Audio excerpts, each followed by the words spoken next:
সন্ধ্যা আজকে সন্ধ্যায় আমরা আপনাদের সামনে কিছু নৃত্য কিছু সঙ্গীতের ডালি নিয়ে পৌঁছেছি।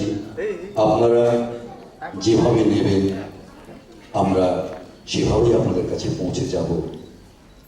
অনুষ্ঠানে আজকে রয়েছে প্রথমে একটি ছোট্ট বাচ্চার একটি নৃত্য পরিবেশন, তারপরেই রয়েছে কমল কটকী এবং আশা কটকী, যারা ভূপেন হাজারিকা কিংবদন্তি সম শুধু অসমের নয়, পূর্বাঞ্চলের নয়, গোটা ভারতবর্ষে তাঁর সাথে প্রায় ৩.৫ দশক একসাথে কাজ করেছেন।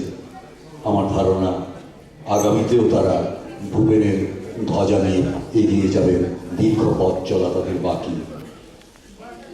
আমাদের মধ্যে এসেছেন ডক্টর উত্তম সাহা ত্রিপুরা থেকে, ত্রিপুরা সরকারের তরফ থেকে।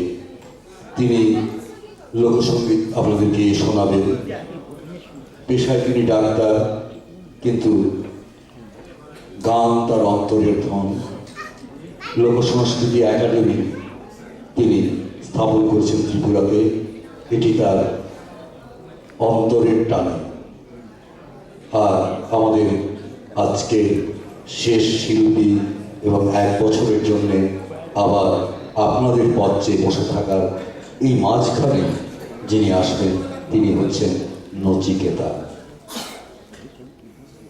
আমি আপনাদের আর বিরক্ত না করে আপনাদের সামনে হাজির করছি সৃষ্টি মুখার্জি, সৌমনেত্রা চৌধুরী এবং সমৃদ্ধি মণ্ডল। এই 3টি শিশু আপনাদের সামনে আসবে পুরুলিয়ার একটি লোকনৃত্য, আনন্দ ঘন উৎসবের একটি লোকনৃত্য। গানের মুখরা হবে ফাগুনের মোহনায়। আপনাদের সামনে আসছে সৃষ্টি মুখার্জি, সৌমনেত্রা চৌধুরী এবং সমৃদ্ধি মণ্ডল।